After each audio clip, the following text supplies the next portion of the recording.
Hello दोस्तों, crime वारदात 1.0 में आपका स्वागत है। कहते हैं कि इश्क, मोहब्बत और प्यार इंसान को जीना सिखा देता है, लेकिन 29 जनवरी 1999 को झारखंड के जमशेदपुर में कुछ ऐसा हुआ जिसने इस कहानी के मायने ही बदल कर रख दिया। इस दिन जमशेदपुर के टैलको इलाके में एक ऐसी घटना घटी जिसे सुनकर इश्क तो क्या, लोगों का इंसानियत पर से भी भरोसा उठ जाए। ये एक ऐसा दिन था जिस दिन एक बेटी, एक बहन और एक नातिन ने रिश्तों को शर्मसार करते हुए अपनों के खून से ही होली खेल डाली। क्या था ये पूरा मामला, आइए जानते हैं। लेकिन कहानी में आगे बढ़ने से पहले क्राइम वारदात 1.0 चैनल को सब्सक्राइब कर लीजिए और बेल आइकन को प्रेस कर दीजिए। ये कहानी शुरू होती है जमशेदपुर के टैलको इलाके से। यहाँ एक परिवार रहा करता था और इस परिवार में 5 सदस्य थे। इस परिवार के मुखिया थे शुभेंदु भौमिक। शुभेंदु टैलको कंपनी में जॉब किया करते थे। परिवार में उनकी पत्नी, बेटी चैताली, एक बेटा और उन बच्चों की नानी रहा करते थे। कहने को तो ये परिवार एक हंसता खेलता आम परिवार था, लेकिन 29 जनवरी 1999 के दिन इस परिवार की छत के नीचे हैवानियत की एक ऐसी घटना घटी जिसने हर किसी के दिलो दिमाग को झकझोर कर रख दिया। चैताली के पिता रोज नाश्ता करके ऑफिस जाया करते थे और चैताली की माँ और नानी दोपहर के खाने के बाद थोड़ी देर आराम करने के लिए अपने कमरों में चले जाते थे। इस परिवार का रोजाना यही रूटीन था। 29 जनवरी 1999 की सुबह चैताली के पिता हर रोज की ही तरह नाश्ता करने के बाद काम पर चले गए और चैताली का छोटा भाई भी किसी काम से घर से बाहर चला गया। अब चैताली, उसकी माँ और नानी, ये 3 लोग ही घर के अंदर थे। हर रोज की तरह उस दिन भी दोपहर के खाने के बाद नानी ऊपर के कमरे में आराम करने चली जाती है। माँ भी घर के कामों को खत्म करने में जुट जाती है कि तभी चैताली दबे पांव घर के मेन डोर के पास आकर खड़ी हो जाती है। थोड़ी देर इधर उधर देखती है, मानो जैसे एक डर था कि कोई देख ना ले। इसी डर के साथ वो धीरे से दरवाजा खोलती है और दरवाजे के बाहर से एक अनजान शख्स घर के अंदर आ जाता है। चैताली की नानी अपने कमरे में सो रही थी और माँ भी काम खत्म करके सोने की तैयारी करने लगी थी। वो सर्दियों की दोपहर थी और घर में सन्नाटा पसरा हुआ था। तभी चैताली अपनी माँ से छुपकर नानी के कमरे की ओर जाने लगती है। चैताली के पीछे पीछे वो अनजान शख्स भी था जिसके घर में होने की खबर सिर्फ और सिर्फ चैताली को ही थी। चैताली और वो अजनबी दबे पांव नानी के कमरे में पहुंचते हैं।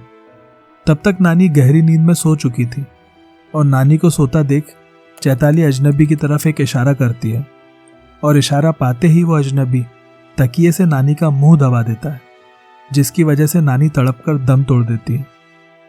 वो अजनबी अपने साथ एक चॉपर लाया था जिससे वो नानी की लाश के टुकड़े कर देता है। उसके बाद चैताली और वो अजनबी नानी की लाश को कंबल से ढक देते हैं। उधर अब तक माँ भी सो चुकी थी। अब वो अजनबी और चैताली माँ के कमरे में जाते हैं और माँ का गला दबाकर उनका भी बड़ी बेरहमी से कत्ल कर देते हैं और लाश के टुकड़े करके ढक देते हैं। ये खूनी खेल यहीं खत्म नहीं होता। अब शाम होने लगी थी और चैताली का भाई भी घर लौट आता है। भाई ने घर में कदम रखे ही थे कि अचानक घर का दरवाजा बंद कर दिया जाता है और उसे भी ठीक उसकी माँ और नानी की तरह मार दिया जाता है। घर में अब तक 3 खून हो चुके थे और खूनी भी कोई और नहीं बल्कि घर की बेटी चैताली ही थी। रात होने लगती है और चैताली के पिता भी ऑफिस से घर लौट आते हैं, लेकिन आज उनको वो घर नहीं लग रहा था। वहां एक अजीब सन्नाटा था। इससे पहले कि वो कुछ समझ पाते, उनके साथ भी वही हुआ जो घर के बाकी 3 सदस्यों के साथ हुआ था। घर के 5 सदस्यों में से 4 लोगों का खून हो चुका था।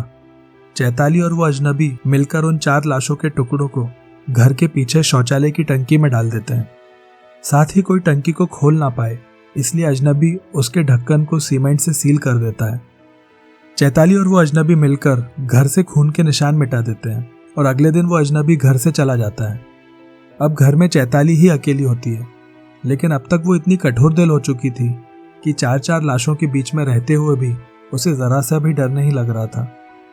धीरे धीरे कुछ दिन बीत जाते हैं। घर के अंदर 4 लाशें थी, लेकिन किसी को भी इस बात की भनक तक नहीं लगती है। जब पड़ोसियों ने चैताली से उसके माँ बाप, भाई और नानी के बारे में पूछा तो चैताली ने यह कहकर टाल दिया कि वो लोग किसी रिश्तेदार के यहाँ शादी में गए हैं और कुछ दिन बाद चैताली खुद भी घर में ताला लगाकर वहां से चली जाती है। धीरे धीरे इस घटना को 6 महीने बीत जाते हैं और पड़ोसियों के लिए भी अब चैताली का ताला लगा हुआ घर आम होता जा रहा था। कई बार कई लोगों के मन में कुछ सवाल भी आए, लेकिन उनका जवाब देने के लिए वहां कोई भी नहीं था। इन 6 महीनों के दौरान चैताली के पिता के ऑफिस वाले भी कई बार उनके बारे में पता करने के लिए घर आए, लेकिन घर में लटके ताले को देख वो भी कुछ नहीं कर सके। आखिर कौन था वो अजनबी शख्स जिसने इतनी बेरहमी से 4 लोगों के टुकड़े कर डाले? आखिर ऐसा क्या हुआ था कि चैताली ने दरिंदगी की हद को पार करते हुए अपने ही माँ बाप, भाई और नानी को इतनी बेरहमी से मौत के घाट उतार दिया?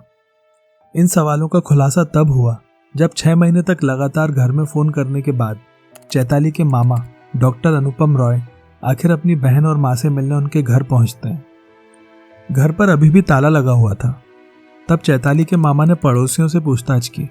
तब पड़ोसियों ने बताया कि पिछले 6 महीने से घर पर ताला लगा हुआ है और आखिरी बार जब जनवरी में चैताली को घर पर देखा गया था तब उसने बताया था कि घर के सभी लोग किसी रिश्तेदार की शादी में गए हैं।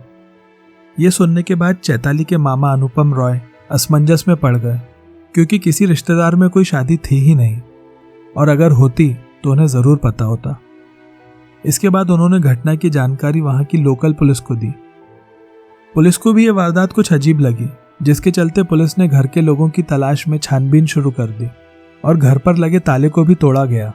चैताली के माँ बाप भी पुलिस के साथ ही घर के अंदर गए और जब वो घर के पिछले हिस्से में गए तब उनकी नज़र सेप्टिक टैंक पर पड़ी, जिसके ढक्कन को सीमेंट से बंद कर दिया गया था और वो सीमेंट भी ताज़ा लग रही थी, जबकि घर 6 महीनों से बंद था।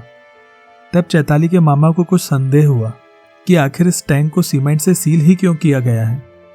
इसी संदेह की बिना पर टंकी के ढक्कन को तोड़ा जाता है। इसके बाद लोगों ने जो देखा वो लोग शायद ही उसे कभी भूल पाए होंगे। टंकी के अंदर से मानव शरीर के अंग पाए गए थे, जिनकी जांच की गई तो पता चला कि वो अंग घर के 4 सदस्यों के ही थे। इधर जैसा कि पड़ोसियों ने बताया था कि आखिर में घर के अंदर चैताली ही थी, तो शक की घड़ी की सुई अब चैताली की तरफ इशारा कर रही थी। पुलिस भी बिना देरी किए चैताली की छानबीन में जुट जाती है। लंबे समय तक पुलिस ने चैताली को खोजने की कोशिश की, लेकिन पुलिस को चैताली के बारे में कुछ भी पता नहीं चल सका। इसके कुछ समय बाद खुद चैताली ही पुलिस के सामने सरेंडर कर देती है और उसके साथ वो अजनबी शख्स भी मौजूद होता है। पूछताछ के दौरान चैताली अपना गुनाह कबूल करते हुए पुलिस को बताती है कि उसी ने माँ बाप, भाई और नानी का खून किया है। उसने इन हत्याओं का कारण प्रेम प्रसंग बताया। चैताली का कहना था कि वो रिजवान खान नाम के लड़के से प्यार करती है। रिजवान एक क्रिकेटर है जो चैताली के कॉलेज के पास वाले स्टेडियम में अपनी प्रैक्टिस करने के लिए आया करता था। इस दौरान दोनों में नज़दीकियां बढ़ी और दोनों ने बिना किसी को बताए गुपचुप तरीके से कोर्ट मैरिज कर ली। शादी के बाद दोनों इसी तरह छुप छुप कर एक दूसरे से मिलते रहे, लेकिन कुछ दिन बाद चैताली को पता चलता है कि वो माँ बनने वाली है, जिसके चलते अब ये बात घर वालों से छुपने वाली नहीं थी। लिहाजा चैताली ने अपने घर में सब कुछ सच सच बता दिया। घर वालों को ये बात नागवार गुजरी। चैताली ने उन्हें मनाने के खूब प्रयास किए, लेकिन घर वाले नहीं माने। इसीलिए चैताली ने एक कदम उठाया और अपने ही माँ बाप को बेरहमी से मार डाला। और वो अजनबी भी कोई और नहीं, चैताली का प्रेमी रिजवान ही था। और इतना ही नहीं, बल्कि चैताली ने ही उसे अपने खुद के माँ बाप को मारने की सलाह दी थी। दोनों मुजरिम भी पुलिस के सामने ही थे। दोनों को निचली अदालत में पेश किया जाता है, जहां उनके केस को रेयर ऑफ द रेयरेस्ट की लिस्ट में गिना जाता है और दोनों को फांसी की सजा सुनाई जाती है। इसके बाद चैताली और रिजवान निचली अदालत के खिलाफ हाई कोर्ट में अपनी अर्जी डालते हैं, जहां हाई कोर्ट निचली अदालत के फैसले को खारिज करते हुए दोनों को उम्र कैद की सजा सुनाती है। इसके बाद वे दोनों इस फैसले के खिलाफ सुप्रीम कोर्ट भी जाते हैं, लेकिन यहाँ से उन्हें कुछ हाथ नहीं लगता। सुप्रीम कोर्ट हाई कोर्ट के फैसले को बरकरार रखते हुए दोनों को उम्र कैद की सजा सुनाती है। जब चैताली फरार थी, उस दौरान उसने एक बच्चे को जन्म दिया और वो नवजात बच्चा चैताली के साथ 5 सालों तक जेल में ही रहा और फिर उसे उनके एक रिश्तेदार को सौंप दिया गया। दोस्तों, इसी के साथ आपसे अलविदा लेते हैं और मिलते हैं एक नई कहानी के साथ। आगे आने वाली वीडियोस की नोटिफिकेशंस पाने के लिए क्राइम वारदात 1.0 चैनल को सब्सक्राइब कर लीजिए और चैनल को अपना प्यार और सपोर्ट देने के लिए वीडियो को लाइक और शेयर ज़रूर कर दीजिए। Thank you.